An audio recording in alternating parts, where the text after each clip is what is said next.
Bonjour, bienvenue dans cette deuxième rencontre dans le cadre des journées portes ouvertes de l'ESJ Lille.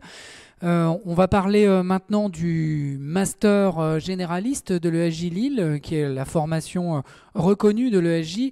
Et pour en parler, j'ai à mes côtés Corinne Van Meris, qui est la directrice des études et directrice adjointe de l'ESJ Lille. Et Marion Huguet, qui est étudiante en deuxième année à l'ESJ et qui pourra apporter son témoignage sur le contenu, notamment de cette formation et ce qu'on y découvre. Alors, en introduction peut-être à cette rencontre, est-ce que Corinne Van Meris, tu pourrais nous expliquer l'intérêt d'une formation dite reconnue par la profession, puisque c'est le diplôme historique de l'école. Alors c'est un élément très important quand on fait un choix de formation au journalisme. Il y a en France 14 cursus reconnus par la profession. C'est une espèce de label finalement. C'est la profession au sein d'une instance qui est une instance paritaire composée de syndicats de journalistes et de dirigeants de médias qui estiment que cette formation correspond dans son contenu, dans son environnement technique, c'est-à-dire par exemple le matériel qui est mis à disposition des étudiants, dans son équipe pédagogique, dans ses intervenants. Voilà, on estime que cette formation correspond aux attentes de la profession et que lorsqu'on sort avec le diplôme, donc un de ces diplômes reconnus, on est en capacité d'intégrer une rédaction et d'occuper un poste de journaliste. Est-ce que maintenant on pourrait peut-être rentrer un petit peu plus dans le fonctionnement de la formation, dans l'esprit dans lequel se font les 2 années de l'ESJ, du master ESJ. Peut-être Marion, vous pourriez prendre la parole pour nous expliquer ce que vous avez vu pendant la première année et comment s'organise ensuite la deuxième année. Est-ce qu'il n'y a pas une forme de spécialisation ? Oui, alors bien sûr, il y a une première année qui est plutôt généraliste. On a à la fois des cours à Sciences Po Lille qui sont plus théoriques sur l'histoire des médias, sur la sociologie des médias. Et ensuite, on commence directement les cours techniques à l'ESJ. Je pense que c'est la force de l'école. On fait en fait une découverte de toutes les spécialités journalistiques, à savoir la radio, le web, la presse écrite et la télévision. Donc il y a tout ce tronc commun en première année où il y a quand même beaucoup de savoir technique, même si on a aussi des cours de déontologie, on a aussi des conférences voilà, pour apprendre le métier de journaliste. Donc toute cette espèce de base de tronc commun. Et ensuite, ça nous permet donc de découvrir toutes les spécialisations et ensuite de faire notre choix pour la deuxième année, qui est vraiment une spécialisation, soit en télévision. Donc il y a deux aspects dans la télévision, on en parlera peut-être à la fois le côté rédacteur et le côté journaliste, reporter d'image, c'est-à-dire celui qui fait la caméra. Et puis ensuite tout un pôle web, presse écrite et enfin la radio. Donc moi je trouve que c'est la force de l'école de nous donner un peu cette découverte de toutes les spécialisations avec vraiment un aspect technique, c'est-à-dire que dès la première année, on est derrière un micro de radio, on touche à la caméra. On fait des articles et après voilà, il y a aussi une spécificité en parlant avec les autres étudiants d'autres écoles, je m'en suis rendu compte, c'est qu'on a vraiment énormément d'intervenants extérieurs qui nous parlent de leur expérience en rédaction et donc ça s'articule vraiment en semaines, des semaines avec des semaines enquête, des semaines projets personnels. En fait c'est vraiment des socles comme ça où on va rencontrer différents professionnels et donc déjà je trouve que c'est très professionnalisant dès la première année. Il y a souvent cette demande chez les étudiants qui envisagent d'intégrer une formation au journalisme, à la fois d'avoir une formation solide sur la théorie et en même temps d'avoir une formation appliquée sur la pratique. Corinne Van Meris, comment on fait pour articuler ça à l'ESJ Lille ? Alors, c'est vrai que ce qui est important aussi d'avoir en tête, c'est que c'est une école professionnelle. Hein, ça, c'est vraiment le principe. Donc, la plupart des intervenants, des enseignants, sont des journalistes professionnels qui sont en rédaction donc qui viennent voilà, de toutes les rédactions françaises, parfois même de rédactions à l'international. Ça, c'est vraiment le principe d'une école professionnelle. Néanmoins, on n'apprend pas que des techniques à l'ESJ. L'idée, bien sûr, c'est de les maîtriser, ces techniques, de maîtriser tous ces outils, et notamment aujourd'hui tous les outils numériques qui se développent et qui font partie du bagage nécessaire, indispensable pour un journaliste aujourd'hui. Mais je vous disais, néanmoins, ce métier se fait aussi avec des capacités de contextualisation, des capacités d'analyse, de compréhension des sujets d'actualité, c'est-à-dire que quand un journaliste produit une information, il ne la produit pas hors sol, hors d'un contexte, il doit aussi mesurer les conséquences de la production de cette information, de la diffusion de cette information, etc. Et tout ça nous invite à continuer à former nos étudiants sur des pans de culture générale, sur des réflexions sur la manière dont on traite tel sujet d'information, sur la manière dont se sont comportés aussi nos collègues parfois dans le traitement de l'information. Tout ça, ça fait partie d'un ensemble et ça fait partie du cursus, c'est extrêmement important. C'est-à-dire que quand les étudiants arrivent dans le master, ils ont un bac plus 3, 4 ou 5 parfois déjà avant d'intégrer le master, ils ont une culture générale, ils ont une formation initiale dans un domaine, l'histoire, les sciences politiques, globalement les lettres, les langues. Donc ce socle évidemment est important, on s'appuie dessus, mais ensuite il y a tout un travail de réflexion, d'analyse qui continue à être indispensable, de dialogue avec les professionnels qui viennent à l'école. Alors cette année c'est un petit peu particulier, effectivement on a organisé moins de conférences en présence avec des journalistes qui venaient, je parle bien des conférences en amphi puisqu'on ne pouvait pas le faire, certaines ont été organisées en visio. C'est extrêmement important pour nous, la variété des intervenants que l'on propose aux étudiants. Les étudiants se forment au métier de journaliste, mais on sait bien que ce métier prend différentes formes et que c'est extrêmement important que les étudiants puissent discuter avec des journalistes de presse écrite d'une génération de cinquantenaires, discuter avec des journalistes qui travaillent dans une rédaction web et qui ont 25 ans, de discuter avec des photojournalistes, de discuter avec des JRI, voilà, parce que, et notamment en première année, parce qu'il y a un certain nombre de types de métiers de journaliste que les étudiants ne connaissent pas quand ils arrivent, parce que parfois ils ont fait des stages dans certaines rédactions, mais pas évidemment dans toutes les rédactions. Ils ont parfois une image qui correspond pas complètement à la réalité, et surtout à la variété, à la richesse de la possibilité d'exercer ce métier, et qui correspond à leurs affinités et à leurs compétences. C'est-à-dire qu'on peut être un très bon journaliste, mais meilleur dans telle technique. Et donc ça, c'est cet accompagnement-là qu'on fait avec les étudiants et qui est possible à partir du moment où les étudiants ont pu voir un échantillon, j'allais dire, assez large, assez varié de formateurs. Oui, je suis d'accord. Il y a vraiment je pense qu'on est tous d'accord pour dire qu'il y a un peu des rencontres avec des journalistes qu'on a eues en première année et qui nous ont vraiment soit fait déconstruire des préjugés qu'on avait sur certains médias ou sur certaines thématiques. Par exemple, on a une session faits divers, une session justice. Et par exemple, moi, je n'étais pas passionnée par la justice. Et vraiment, la session justice d'une semaine, c'est des intervenants qui nous ont marqués, des témoignages qui nous ont marqués. Et vraiment, ça a changé ma vision de cette thématique traitée dans le journalisme, et j'ai appris énormément de choses. Donc c'est vraiment des rencontres avec des journalistes qui nous parlent en fait de...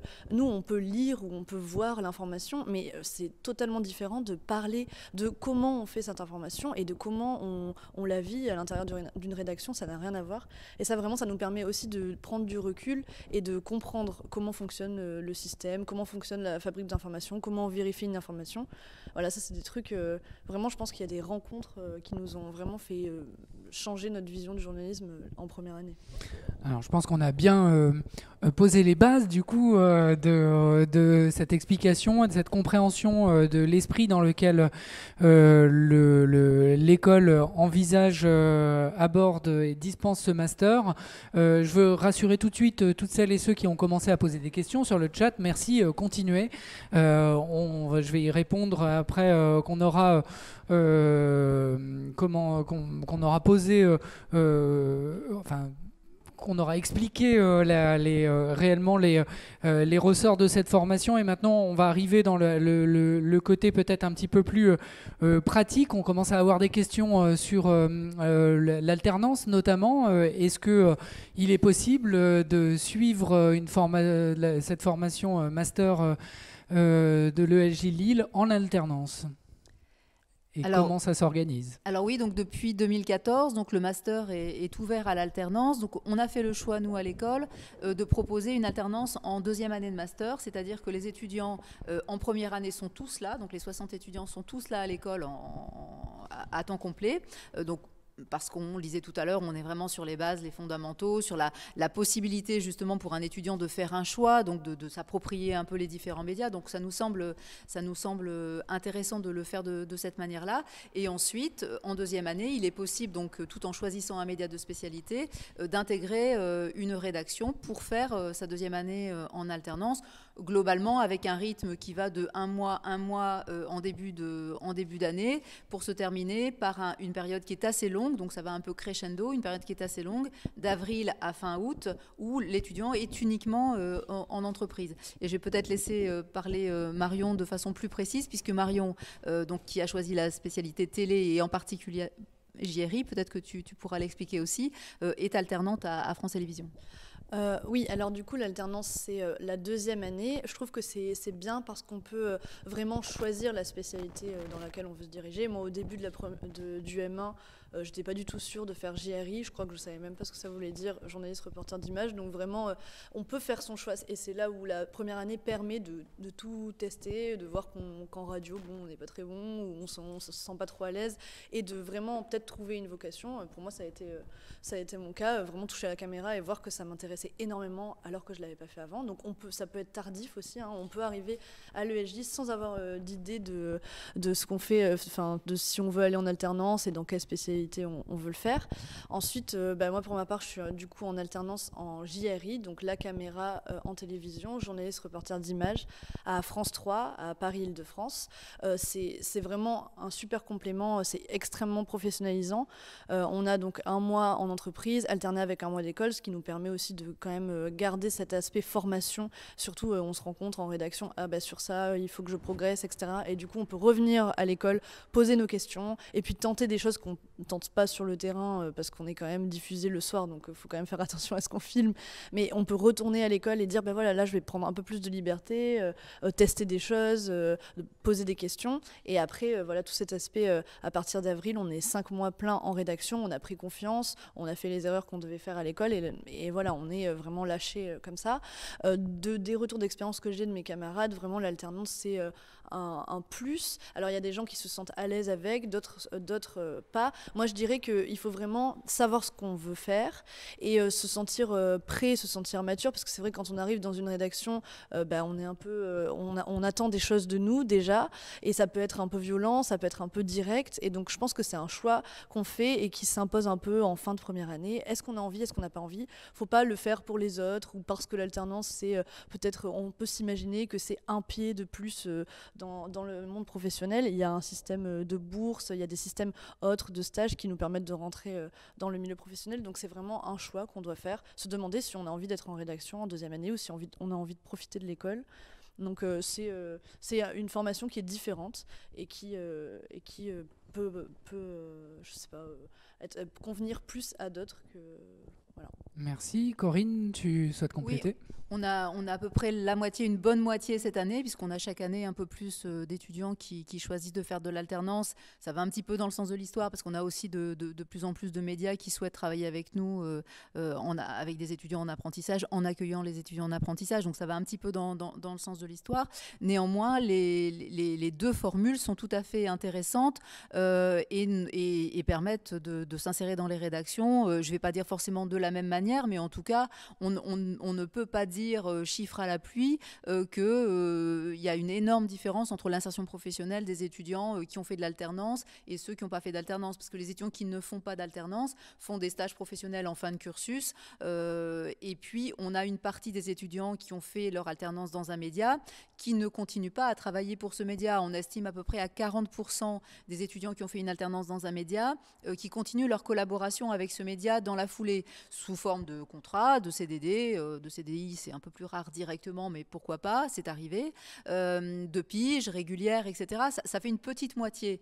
Pourquoi les autres ne poursuivent pas? Soit parce qu'ils ne le souhaitent pas, c'est-à-dire que la deuxième année en apprentissage, c'est une manière de continuer à apprendre et à se former. Ce n'est pas forcément le souhait d'intégrer cette rédaction, donc certains ne le souhaitent pas. Parfois, les médias n'ont pas de besoin et ne recrutent pas, donc ça ne peut pas se faire non plus. Donc c'est une autre manière. Et c'est pour ça que c'est important, notamment par exemple les périodes où les étudiants reviennent à l'école, ou la première année qui permet de voir d'autres médias, de voir d'autres journalistes, etc.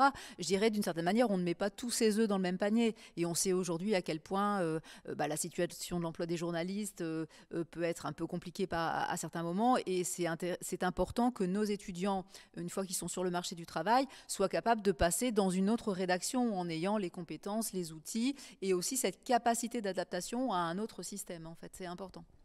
Est-ce qu'on peut parler peut-être même au sein du programme pédagogique de ces 2 années de sessions qui permettent de développer cette diversité de profils? Je pense par exemple à la session sur les nouveaux médias, enfin le Media Lab. Est-ce que vous pouvez en dire un mot l'une comme l'autre? Donc c'est une session qui, vous allez expliquer, permet de s'entraîner au lancement peut-être d'un nouveau média.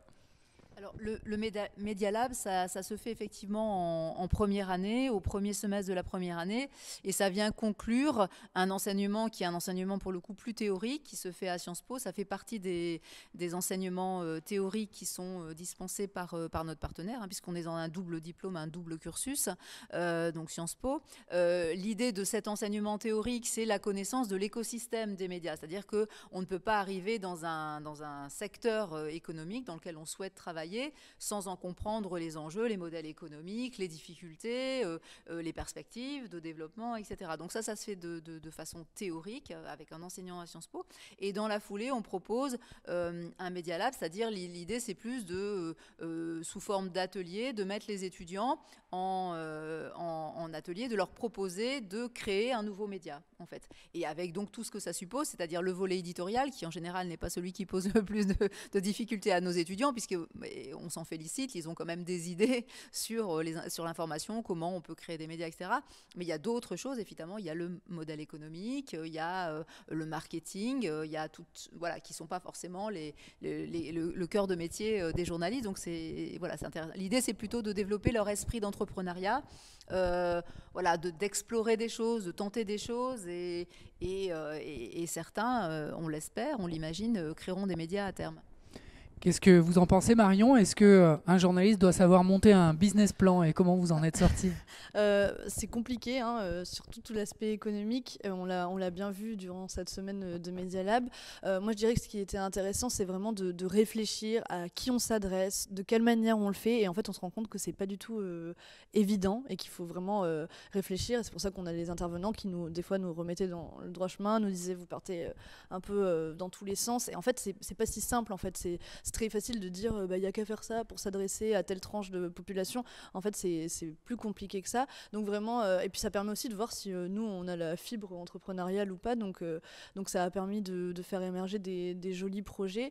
Voilà, donc je dirais que moi, par exemple, je me suis rendu compte que j'avais pas trop la fibre entrepreneuriale et que franchement, il y avait énormément de choses à penser, le modèle économique, des locaux, qu'est-ce qu'on achète comme matériel, et puis se rendre compte que c'était quand même une aventure qui demandait énormément d'investissement et qu'on n'était pas rentable ni la première année ni la deuxième et qu'il fallait attendre la troisième année.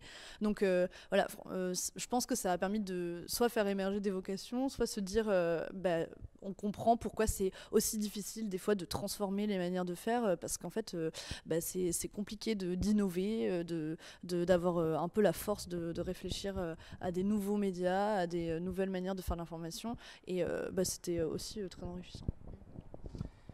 On commence à avoir pas mal de questions sur le recrutement, évidemment. Question de base, comment le recrutement a-t-il été organisé cette année pour tenir compte de la crise sanitaire, et comment vont se dérouler quels sont vos conseils pour les épreuves d'admissibilité du mois d'avril? Alors donc cette année, le choix a été fait un peu contraint, mais pas que, parce que l'expérience de l'année dernière où on a donc dû basculer au dernier moment de façon un peu très défensive, donc supprimer les écrits et basculer en recrutant sur dossier les candidats, nous a amené aussi à faire le bilan et à se dire que l'étude d'un dossier assez complet était assez intéressante aussi. Voilà, bon, de toute façon, la question, quand on a pris cette décision-là, on ne savait pas quelle serait la situation sanitaire au printemps, mais on la connaît tous aujourd'hui.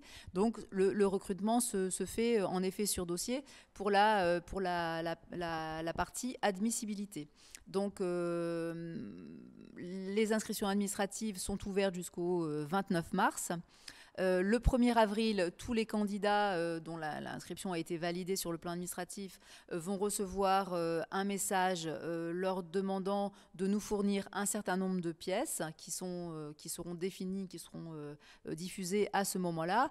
Ce sont des textes, ce sont des documents qui vont nous permettre de mieux connaître le candidat. Dans ce dossier figurera également le résultat d'un test, d'un quiz qui se fera en ligne le 9 avril. Ce quiz a pour objet de vérifier la connaissance de l'actualité, la culture générale et quelques questions aussi concernant le français. Donc les résultats de ce test figureront également dans ce dossier. Donc nous allons ensuite examiner les dossiers et déterminer donc un certain nombre d'étudiants qui seront admissibles et qui pourront passer les épreuves orales. Ces épreuves orales, nous l'avons aussi décidé plus rapidement que prévu, mais ces épreuves orales auront lieu en visio. Voilà, on ne va pas demander aux candidats admissibles de venir à Lille et de se déplacer. Il y a encore beaucoup d'incertitudes sur la possibilité de se déplacer, etc. Enfin bref, on a fait ce choix-là cette année. Donc ces oraux auront lieu entre le 7 et le 24 juin. Donc chaque candidat passera un seul oral qui durera une quarantaine de minutes et qui se divisera en 2 temps, c'est-à-dire un premier temps avec des questions qui sont plus liées justement à la connaissance de l'actualité, à la compréhension de l'actualité, la culture générale, etc. Et un deuxième temps qui sera plus directement lié au projet professionnel, à la connaissance du métier, c'est-à-dire que pour nous, l'idée, c'est de vérifier est-ce que ce candidat que l'on a là en face de nous, globalement, sait dans quoi il s'engage. Est-ce qu'il a globalement compris ce qu'était ce métier? C'est-à-dire on ne demande pas au candidat d'être déjà journaliste avant d'apprendre le métier, simplement d'en avoir une vision qui est relativement réaliste, d'avoir pu confronter leur souhait de devenir journaliste à la réalité, donc peut-être en stage pour certains, simplement pour d'autres dans des discussions avec des journalistes, etc., dans des lectures, dans le fait de suivre l'actualité, de connaître les médias, etc. C'est tout ça qu'on va vérifier lors de cet oral. C'est-à-dire, si je comprends bien, il s'agit de vérifier que le candidat ne se trompe pas dans son projet, tout simplement, quoi. Autant que de le sélectionner, c'est aussi de sélectionner celles et ceux qui savent, a priori, où ils mettent les pieds. Marion Huguet, un petit conseil pour l'oral ? Je dirais rester soi-même, parce que ça sert à rien de faire semblant, de dire des choses qui ne correspondent pas. Enfin, l'expérience que vous avez, c'est la vôtre. Elle est peut-être plus petite que certains, plus d'autres qui ont une liste de stages immense, et nous on se dit punaise, j'ai fait que 2 stages un peu nuls. Bon enfin qu'est-ce que je vais aller parler devant la direction de l'ESJ. Ce qui est important, c'est comment vous le racontez, comment vous l'avez vécu. La maturité que vous avez, savoir pourquoi vous voulez faire ce métier, et ça, il n'y a pas besoin d'avoir fait 10 000 stages pour le savoir. C'est vraiment votre envie, pourquoi vous savez que cette école vous correspond, l'enseignement, voilà, connaître l'école dans laquelle vous voulez aller, parce que si vous connaissez pas trop l'enseignement, c'est vrai qu'on se demande pourquoi vous voulez venir, mais vraiment être vous-même, et franchement c'est un conseil, mais c'est difficile à faire, hein, quand on se retrouve devant quelqu'un et pour devoir toujours justifier pourquoi on a envie de faire ça. Des fois il n'y a pas vraiment de raison, mais il faut essayer de trouver des moments dans votre parcours, des petites anecdotes, des trucs qui sont vrais, et en fait il faut rien inventer, il faut vraiment essayer de réfléchir, et ça passe par des discussions avec vos parents, avec vos amis, avec d'anciens étudiants en journalisme qui vont vous expliquer, qui vont vous dire réfléchis, et des fois, vous allez parler d'une expérience en pensant que ça n'a absolument rien à voir avec le journalisme, et il y a quelqu'un qui va vous dire mais si, ça en dit énormément sur tes motivations. Voilà, donc essayez de réfléchir. C'est très difficile, c'est un espèce de travail d'introspection. Réfléchir à tout ce qu'on a vécu, tout ce qu'on a fait, même des trucs qui sont très éloignés, un master ou une licence ou un stage pas du tout dans le journalisme, et expliquer pourquoi ça vous a mené à cette réflexion et à vous présenter aujourd'hui devant le jury et expliquer pourquoi vous voulez le faire. Et normalement, si vous faites ça et que vous avez les bonnes motivations, ça va fonctionner. Merci. Alors, il y a un élément qui attire des candidates et des candidats aussi dans cette formation master à l'ESJ, c'est le partenariat avec Sciences Politiques et avec l'Institut d'études politiques de Lille. Est-ce que vous pouvez nous en dire un petit peu plus, Corinne ? Alors c'est un double cursus, c'est-à-dire que le concours d'entrée est conçu en partenariat avec Sciences Po. Dans le jury, donc je vous parlais des oraux tout à l'heure, dans le jury, il y a un professeur, un enseignant de Sciences Po qui fait partie de ce jury. Et ensuite, il y a donc des enseignements qui sont proposés à Sciences Po par des enseignants. Donc là, ce que je veux préciser, c'est que ces enseignements qui sont proposés sont des enseignements, Marion l'a dit tout à l'heure, donc par exemple sociologie du journalisme, l'économie des médias, l'histoire des médias. On a aussi un cours de relations internationales qui est dispensé par un journaliste d'ailleurs, qui est un ancien de chez nous. Voilà, l'idée c'est effectivement un apport théorique de réflexion, mais ces cours ont été conçus spécifiquement pour nos étudiants en journalisme. C'est-à-dire qu'il ne s'agit pas de cours de Sciences Po plus classiques auxquels les étudiants iraient se greffer. Ce sont des enseignements précisément conçus pour nos étudiants. Il y a aussi également un petit mémoire de stage qui est demandé aux étudiants entre leurs 2 années. Vous savez qu'entre la première et la 2e année, il y a un stage qui est obligatoire pour l'essentiel des étudiants en presse quotidienne régionale. Ce stage permet donc de pratiquer, permet d'avoir un revenu, mais permet aussi à un moment de se positionner dans une position d'observateur, c'est-à-dire de dégager une problématique qui fait réfléchir la profession et qui donc dans le cadre de ce mémoire est un petit peu problématisée, est un petit peu étudiée, analysée, et voilà, ça fait partie aussi de notre partenariat avec Sciences Po. Merci. Concernant toujours le recrutement, une internaute demande si le parcours est ouvert aux professionnels. C'est-à-dire, est-ce qu'il est, j'imagine, possible de l'intégrer en formation professionnelle ou bien après avoir eu une première expérience professionnelle ? Alors on est plutôt sur ce deuxième volet, c'est-à-dire que chaque année, mais ça n'est pas parce qu'on décide a priori qu'il y en aura chaque année, mais il se trouve que parmi nos candidats et parmi nos bons candidats, puisque ce sont des gens que l'on recrute finalement, il arrive qu'il y ait des étudiants qui ont déjà une expérience professionnelle, parfois jusqu'à une dizaine d'années par exemple, dans un autre secteur. Alors des gens bien sûr qui ont préparé le concours, qui s'intéressent aux médias, qui ont envie d'être journalistes. Ça arrive parfois que c'était des jeunes qui, quand ils étaient en train de faire leurs études, avaient envie de faire ce métier pour des raisons X ou Y, et parfois des raisons familiales, avec des parents qui étaient moins convaincus que le métier de journaliste était un métier pour eux, ou un métier intéressant, ou un métier sécure. C'est souvent, évidemment, avec la casquette parentale, une inquiétude que l'on peut avoir. Donc, des gens qui ont changé, qui ont dit, bon, moi, non, finalement, je ne vais pas faire journaliste, et qui, à un moment, au bout de 10 ans, se disent, en fait, si, c'était vraiment ça que je voulais faire.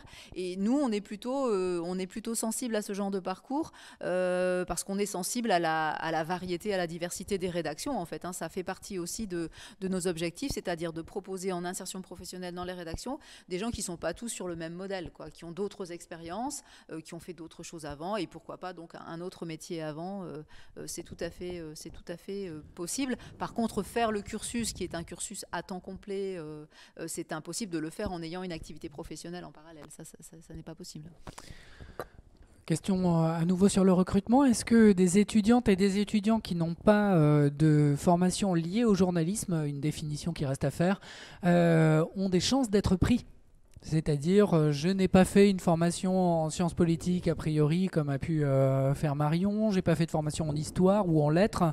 Est-ce que je peux quand même présenter le concours et être pris? Alors, on peut présenter le concours, bien sûr, puisqu'en fait, pour présenter le concours, il faut avoir un bac+3, 180 ECTS. Hein, ça, c'est vraiment c'est la base, puisqu'après, on fait un master. Donc, bien sûr, oui. On peut avoir fait peu importe en fait les études qui ont été faites avant ou le parcours professionnel pour ceux qui seraient en reconversion.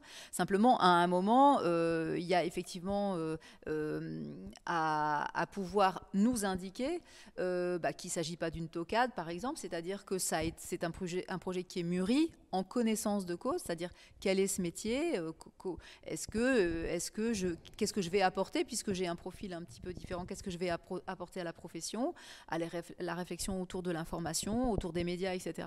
Quand même un certain nombre de sujets qui sont assez préoccupants, enfin voilà, dans l'analyse, dans la critique des médias aussi. Est-ce que par exemple, si j'ai un profil plus scientifique, si j'ai fait des études d'ingénieur auparavant, quel type de poste va pouvoir me convenir? Est-ce que je veux utiliser cette expérience pour travailler dans une rédaction et apporter finalement un éclairage différent? Ou est-ce que pas du tout, non, je veux devenir un journaliste et faire de l'investigation par exemple? Enfin voilà, ce sont des choses que nous allons questionner en fait avec ces candidats qui sont qui ont un profil différent. Après, il est certain que la connaissance de l'actualité, la compréhension du monde contemporain, le fait d'être dans la société, de s'intéresser à l'évolution de la société, etc., peu importe les études qu'on a pu faire avant, ça nous paraît important, quel que soit le parcours initial. Il faut forcément que, si on souhaite devenir journaliste, on soit en prise avec cette société, avec ce monde. Voilà, ça paraît nécessaire. D'ailleurs, un des éléments du cursus master, et l'école est, je crois, l'une des seules à le faire, c'est une formation à l'éducation aux médias qui est proposée aux étudiantes et aux étudiants qui suivent le master. Est-ce que vous pouvez, l'une et l'autre, en parler un petit peu de ce module-là ? Je vais en parler sur un plan général et peut-être Marion, tu pourras dire ce que tu en as retenu. Alors nous, on est très convaincus que dans les compétences journalistiques aujourd'hui, il est important que les journalistes soient capables de parler de leur métier, de parler des enjeux, de parler de la liberté d'information, de parler de la liberté d'expression, d'expliquer aussi le making-of, comment on produit de l'information, comment on réfléchit à ce qu'on fait, quelle forme ça prend, etc. Finalement, qu'on essaie de maintenir, de renouer parfois, ou en tout cas de maintenir vivant un dialogue avec le public. Ça nous paraît être une compétence journalistique. Et donc, si c'est une compétence journalistique, il faut l'apprendre à un moment. La bonne volonté est indispensable, mais elle ne le suit pas forcément. Donc, on propose aux étudiants un séminaire qui est au départ un séminaire un peu théorique, c'est-à-dire de travailler, de réfléchir un peu, par exemple, au biais cognitif des journalistes. C'est-à-dire un journaliste ne part pas de rien.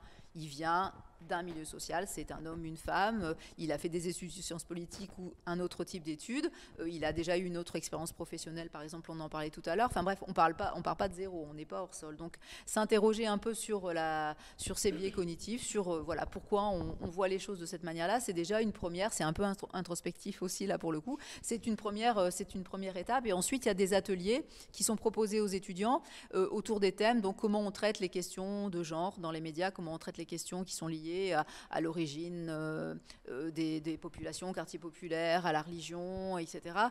Donc des ateliers un peu plus pratiques pour un peu explorer aussi tous ces champs-là. Il y a énormément, c'est très documenté, il y a beaucoup d'études qui sont faites, beaucoup d'ouvrages qui peuvent être lus autour de ces questions-là, autour de l'analyse finalement. Et ensuite, l'école, dans d'autres départements, d'autres départements à l'intérieur d'autres services, je vais dire, pas d'autres départements, d'autres services. On a de gros projets d'éducation aux médias auxquels on propose à nos étudiants de participer. En aucune manière, c'est obligatoire, évidemment. Le séminaire est obligatoire, mais le fait de participer à des projets d'éducation aux médias n'est pas obligatoire. Mais il y a pas mal d'étudiants qui sont intéressés et qui donc après peuvent rejoindre des projets, aller dans des établissements scolaires, dans des centres sociaux, etc. Et donc de proposer d'aider à comprendre comment on fait de l'information aujourd'hui, etc. Il y a aussi des jeunes aussi l'année dernière qui étaient venus à l'ESJ pour faire des petits ateliers, pour découvrir les médias. Je dirais qu'en fait, sur le moment, quand on a fait le séminaire d'éducation aux médias, on s'imaginait pas à quel point c'était important. Et en fait, c'est des fois en étant sur le terrain qu'on se rend compte que c'est très utile, notamment par exemple en télé, quand on interroge des gens, et ben les trois quarts du temps c'est « Ah ouais, mais vous allez me couper, vous allez prendre 10 secondes, vous allez déformer ce que je dis, parce que soit ils ont eu une mauvaise expérience, soit effectivement des fois en prenant 10 secondes, on met en valeur quelque chose alors que la personne nous a dit quelque chose dans sa globalité. Et donc c'est notre rôle de dire non, tout ce que vous allez dire, on va l'utiliser pour nous le mettre dans notre voix et dans l'explication, ou on vous interroge plus largement pour comprendre et pour prendre le bout qui justement va retransmettre au mieux votre parole. Ça, c'est des choses en fait qu'on doit faire tous les jours, que ce soit en radio, en télé, en web, de toujours expliquer, être dans la démarche d'expliquer ce qu'on veut faire et de faire comprendre qu'on veut être honnête intellectuellement et qu'on fait bien notre travail. Et ça, c'est un défi parce qu'en fait, tous les jours, on nous le dit. Il y a une vraie défiance envers le journalisme et vraiment avoir ces clés pour expliquer. En fait, c'est très difficile d'expliquer notre métier et de se défendre en fait, parce que nous on est persuadés qu'on fait bien notre travail et qu'on essaie d'être honnête, mais quand quelqu'un vous dit ah mais non, vous allez prendre 10 secondes, moi je vous réponds pas, vous êtes trop nul, enfin vous déformez tout ce que vous dites, c'est assez violent. Et avoir les clés pour répondre et pour dire non, faites-nous confiance, on vous assure que ce que vous allez voir ce soir à 20h ou à 19h, ça va correspondre à ce que vous vivez réellement sur le terrain, bah, c'est pas si facile. Merci. On a maintenant une question très basique à laquelle on n'a pas répondu pour l'instant, mais il y a combien de candidats pour combien de places dans le master de l'ESJ ? Alors, ce sont des promos de 60 étudiants. On a chaque année une dizaine d'étudiants internationaux qui sont recrutés via un autre concours, puisqu'on tient compte notamment du fait qu'ils n'ont pas vécu en France une bonne partie de leur vie. Certains ont déjà passé un petit temps en France, que le français n'est pas forcément leur langue maternelle. Donc, on en tient compte. Donc, c'est un autre recrutement. Donc, voilà, on a une 50aine de places pour le master.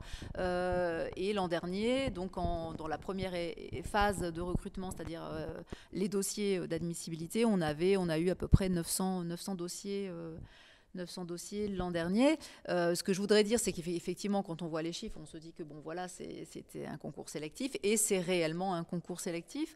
Je voudrais quand même préciser que quand on se prépare, quand on sait pourquoi finalement on veut intégrer l'école et qu'on veut faire ce métier, c'est un concours qui n'est pas inaccessible. Il est sélectif, il faut travailler, c'est assez sérieux. On ne vient pas passer ce concours de façon désinvolte parce qu'on a vu de la lumière, mais c'est un concours qui est accessible. Oui, il y a une question très, très appliquée sur est-ce qu'il est nécessaire d'avoir fait des stages ou un stage pour pouvoir intégrer la formation au concours. On en a parlé tout à l'heure dans le cadre de l'Académie ESJ. Un stage, ça apporte une rencontre avec des professionnels. Les professionnels, on peut les rencontrer autrement qu'en faisant des stages, ou on peut rencontrer le journalisme d'une façon générale, autrement qu'en faisant des stages. Mais Corinne, quelle est votre opinion ? C'est vrai qu'on a parfois des candidats qu'on voit arriver à l'oral en nous disant, un peu tremblant, alors j'ai fait un stage en presse écrite, j'ai fait un stage mais j'ai pas pu faire en radio, en s'excusant presque. C'est-à-dire qu'en fait, dans l'esprit de ce candidat, il aurait fallu avoir toute une liste et arriver devant nous en disant voilà, j'ai un peu brassé, donc je sais de quoi je parle. Et en fait, parfois, c'est pas parce qu'on a fait un stage d'une semaine dans différents médias que finalement on sait exactement de quoi on parle. C'est pas forcément ça. C'est-à-dire, nous, ce qui nous intéresse, c'est ce qu'on a dit plusieurs fois depuis le début de la rencontre, c'est-à-dire est-ce que le candidat que nous avons en face de nous sait vers quoi il s'engage ? Et il sait qu'il a des choses à apprendre et qu'il y a des compétences à acquérir et qu'il y a des réflexions, voire même qu'il va changer d'avis, qu'il va penser arriver à l'école en se disant je veux absolument faire ce type de journalisme, et en fait il va découvrir autre chose. Et évidemment, c'est très très bien. C'est ça qu'on veut vérifier, mais pas forcément quelqu'un qui arrive avec une liste de stages. En plus, bon, les stages, on sait très bien qu'on peut parfois avoir de la chance dans la vie et qu'on peut avoir, pour des raisons familiales, amicales, un réseau qui fait qu'on va avoir plus facilement des stages que d'autres candidats qui ne connaissent personne dans le monde des médias et pour qui ça sera juste pas possible d'avoir des stages ou pas. Donc en fait, ce qu'on va vérifier et ce qu'on va essayer de voir avec le candidat, c'est est-ce qu'il a pu à un moment discuter, rencontrer, etc. Il y a évidemment plein de possibilités de rencontrer les journalistes. J'ai même presque envie de vous dire, les journalistes en général, ils aiment assez bien parler, de leur métier, voire même parler d'eux parfois pour certains. Donc si vous essayez de les contacter par mail, de les rencontrer sur des lieux de reportage, etc., globalement, je pense à 90%, les journalistes vont répondre, vont avoir envie de parler du métier, je crois. Moi, j'aurais tendance à dire aussi qu'il ne faut pas vous complexer sur les stages. Preuve par l'exemple, j'ai présenté 2 fois le concours de l'USJ et je suis allée à l'oral la première fois et la deuxième fois avec les mêmes stages. C'est-à-dire qu'entre la première année et la deuxième année, j'ai pas fait de stage en plus parce que j'étais en master et que bon, j'ai pas eu l'opportunité d'en faire supplémentaire. Et en fait, ce qui a fait la différence, c'est pas mes expériences en stage, c'est mon expérience en mémoire de recherche et la maturité que j'avais pris en une année qui était énorme. Et donc en fait, moi aussi, je me complexais. Je me disais, j'ai que 2 stages un peu courts en durée et je sais pas si ça va suffire. En fait, non. Déjà, la manière dont je parlais des stages que j'avais pu faire un an après n'était pas du tout... j'avais pris un recul qui était différent. Donc vraiment, vous complexez pas sur les stages. Et il y a plein d'autres manières d'écrire. Moi, j'étais en Erasmus, j'ai écrit pour un journal en ligne étudiant. C'était j'ai pris un plaisir fou à faire ces articles et surtout, je suis allée sur le terrain, j'ai fait des articles, j'ai proposé de vraies idées. Et ça, par exemple... je ne l'avais pas fait dans un stage un an avant. Voilà. Tout dépend de ce que vous faites vraiment, des expériences que vous vivez. Alors, on a pas mal de questions sur le chat, sur les critères sur lesquels les candidatures sont évaluées. Je pense qu'on a déjà pas mal répondu sur les critères globaux. On ne va pas avoir une liste, sauf si vous avez envie de compléter l'une et l'autre, une liste de tips très précis pour dire voilà ce qu'il faut mettre en avant ou pas. Est-ce qu'on a oublié quelque chose sur ce que les candidates et les candidats pourraient mettre en avant pour enrichir leur profil ? On a parlé effectivement de cette implication dans la société, cette connaissance du monde qui nous entoure, etc., cette espèce de curiosité. C'est-à-dire, on n'est pas dans sa bulle, on n'est pas hors sol, on est vraiment dans la société. Ça, c'est extrêmement important. Donc, chacun, de façon particulière, peut exploiter ça et l'expliquer, en fait. Ça, c'est vraiment important. Après, il y a aussi des éléments qui sont des éléments de connaissance de l'actualité. Donc ça, c'est quelque chose qui se travaille. C'est-à-dire que suivre l'actualité, ça doit faire partie du quotidien d'un journaliste, donc d'un étudiant en journalisme et donc peut-être aussi d'un candidat. Ça doit faire partie et le faire comme quelque chose qui fait plaisir, qui est intéressant. Je pense que les journalistes doivent être courageux, donc les candidats aussi doivent montrer. Il faut travailler. En fait, c'est pas un métier de désinvolture. C'est un métier qui demande du travail, de la connaissance. Donc il faut ce type aussi de profil. Les gens créatifs sont aussi assez convoités dans les rédactions. Des gens qui ont des idées, des gens qui sont capables de sortir un peu des sentiers battus. On reproche beaucoup aux journalistes de faire du suivisme, de tous raconter la même chose de la même manière au même moment. Un candidat qui a des idées de format, qui a des idées, qui maîtrise des outils qui lui permettent de proposer des formats différents, etc., qui a une réflexion sur le métier, sur son évolution, etc. Ça, c'est aussi extrêmement important. Ok. Une autre question sur des critères de recrutement, ou en tout cas la phase de recrutement, mais elle concerne le recrutement pour l'alternance. Comment se passe la sélection des candidats à l'alternance ? Donc si je comprends bien, c'est à l'issue de la première année ou en fin de première année, ça va être bientôt. Il y a une journée de rencontre entre les candidats et les médias qui peuvent proposer une alternance. Est-ce que vous pouvez nous en parler un petit peu ? Alors moi, je vais peut-être en parler de façon un peu générale, rapidement, et puis Marion, peut-être sur ton parcours particulier. Donc, grosso modo, tous les étudiants, évidemment, sont informés du dispositif d'alternance. On organise alors, certaines années, en présence à l'école, et d'autres années, c'est un peu plus compliqué, mais des discussions entre les médias qui recrutent en alternance. Tous les médias ne recrutent pas en alternance, ou tous les médias ne recrutent pas forcément chaque année, etc. Donc, chaque année, on remet les compteurs à zéro, et donc on propose aux médias de venir rencontrer nos étudiants. Ça, c'est une première étape. Ensuite, les médias, à un moment, nous disent, voilà, le recrutement en alternance pour nous, c'est à partir du 15 avril. Donc, envoyez-nous les CV de vos étudiants candidats. Donc, nous, à ce moment-là, on prévient les étudiants, on leur dit, voilà, si vous voulez postuler dans tel média pour l'alternance, c'est maintenant, c'est la deadline, c'est cette date-là. On a besoin d'un CV, d'une lettre de motivation. Et ensuite, nous, en fonction de nos discussions avec les médias, on envoie les candidatures de nos étudiants sur lesquelles on peut avoir un œil, évidemment. On relit les lettres de motivation, les CV, tout ça, mais aussi on peut avoir un œil sur la pertinence de certaines candidatures par rapport à d'autres candidatures. Après, vous avez des médias qui ont des critères, notamment par exemple des critères de candidats boursiers, parce que nous avons il y a des médias qui, pour qui l'apprentissage, l'alternance est un levier de diversité de leur rédaction, donc qui souhaitent plutôt privilégier des candidats boursiers, par exemple. Donc voilà, c'est un élément évidemment que l'on porte à la connaissance des étudiants. Donc globalement, et ça s'étale d'avril, et cette année on a signé les derniers contrats d'apprentissage, je crois, en novembre, parce que cette année évidemment c'était un peu particulier avec la crise sanitaire, ça a été un peu décalé. Il faut aussi savoir que l'État a proposé une prime aux médias aux entreprises plus généralement, et donc aux médias qui recrutaient des apprentis. Donc du coup, ça a permis à certains médias de le faire alors qu'ils n'avaient pas forcément le financement pour le faire. Donc voilà, ça se fait de cette manière-là, et ça se fait toujours en lien avec l'école. Oui, donc en fait, c'est toujours l'école qui nous accompagne dans cette démarche d'alternance. Il ne s'agit pas d'aller chercher les alternances nous-mêmes. Il y a vraiment un suivi de l'école qui nous propose déjà toute une liste d'alternances qui sont fidélisées d'année en année. C'est des étudiants qui ont eu l'alternance l'année d'avant, et du coup, on peut repostuler dans ces mêmes rédactions.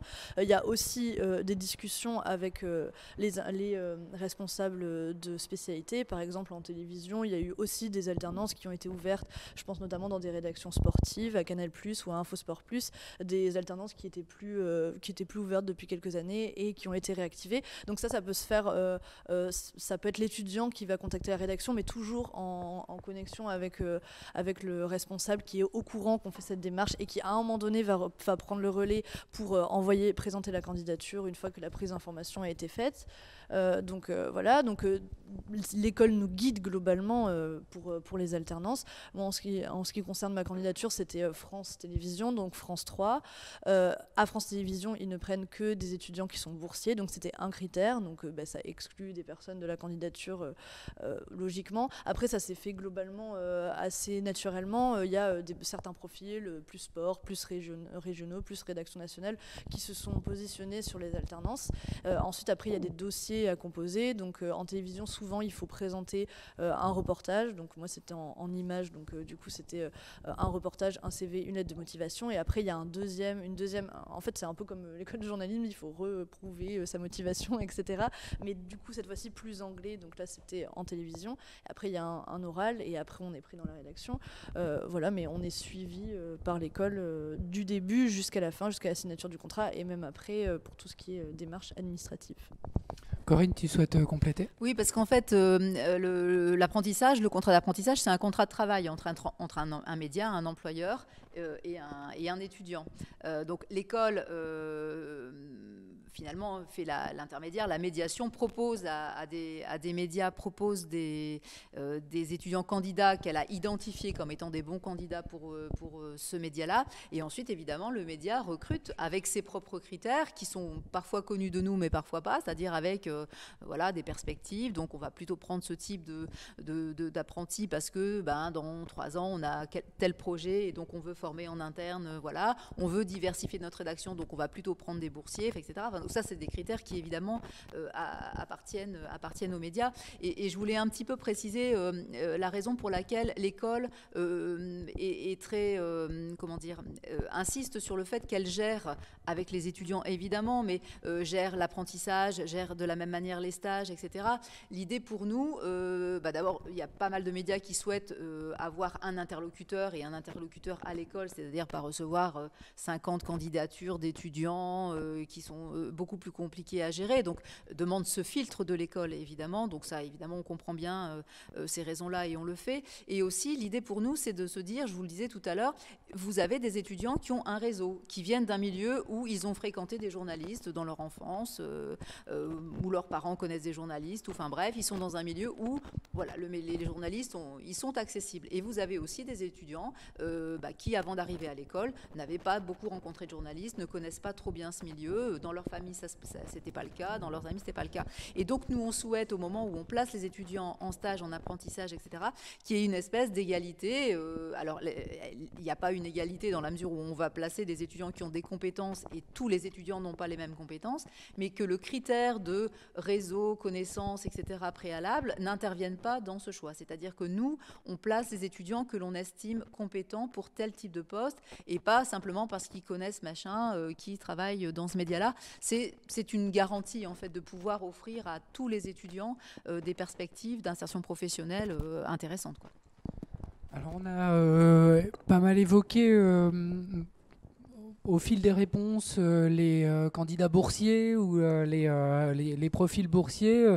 Est-ce que vous pouvez parler un petit peu de la différenciation des tarifs, notamment en cours des tarifs de scolarité en fonction du niveau de bourse et des revenus? Alors, il y a plusieurs tarifs de scolarité qui dépendent des niveaux de bourse. Vous savez qu'il y a 7 niveaux de bourse. Donc, pour les candidats, pour les étudiants, donc, puisqu'on parle des scolarités, pour les étudiants boursiers, donc taux 5 à 7, c'est une scolarité qui est très basse. Vous allez trouver tous les tarifs sur le site de l'école. Pour les étudiants, les étudiants qui ne sont pas boursiers depuis 2 ans, on a aussi décidé de faire plusieurs tarifs. Et donc, c'est pareil, il y a un simulateur sur le site de l'école qui vous permet, en fonction des revenus de vos familles, de pouvoir avoir une petite indication des tarifs de scolarité qui seront possibles. Donc, ça va de 1 euro à 5 800 euros l'année en fonction de tous ces critères. À noter également que quand on est en alternance, les frais de scolarité sont pris en charge la deuxième année par notre entreprise. Donc ça peut être à l'esprit. Pour certains étudiants, c'est très important d'être en alternance la deuxième année, notamment aussi pour cet aspect financier. Donc cette année, par exemple, ça veut dire que 36 étudiants de Master 2, donc sur 63 étudiants, 36 ne payent pas leur scolarité de deuxième année. C'est financé effectivement par l'employeur. Ouais, donc les tarifs, c'est de 1 euro l'année à 5 800 euros, auxquels, pour ceux qui ne sont pas boursiers, on ajoute les frais d'inscription à Sciences Po, qui sont de 1 200 euros pour les non-boursiers. 1200. Et 2 euros, gratuit pour les boursiers. Très bien. Est-il possible d'effectuer une année de césure à l'étranger pendant la formation master ? Alors oui, c'est possible. D'ailleurs, ça s'est fait ces dernières années. Alors cette année, non, parce qu'effectivement, au moment où les césures pouvaient éventuellement se travailler, on était en pleine crise sanitaire. Donc il y a des étudiants de l'année dernière qui avaient un projet, et c'était un projet à l'étranger, donc c'était pas possible. Donc cette année, on n'a pas d'étudiants de première année qui est parti en césure, mais les années qui précédaient, on avait 3 étudiants chaque année, parce qu'on avait 3 candidats et 3 bons dossiers. En général, c'est autour d'un approfondissement qui est souhaité par un étudiant, donc il fait sa première année à l'école, ensuite il fait une année de césure, et en général c'est pour travailler une langue, donc pour partir dans un institut à l'étranger, pour compléter une formation qui va lui être nécessaire ou intéressante pour la suite. Et ensuite qui revient faire sa deuxième année à l'école, et pour certains, d'ailleurs même pour la plupart d'entre eux, qui ont fait leur deuxième année en apprentissage. Donc ça n'empêche pas du tout de faire sa deuxième année en apprentissage, le fait d'être en césure entre les 2 années. Hein, c'est pas du tout un handicap.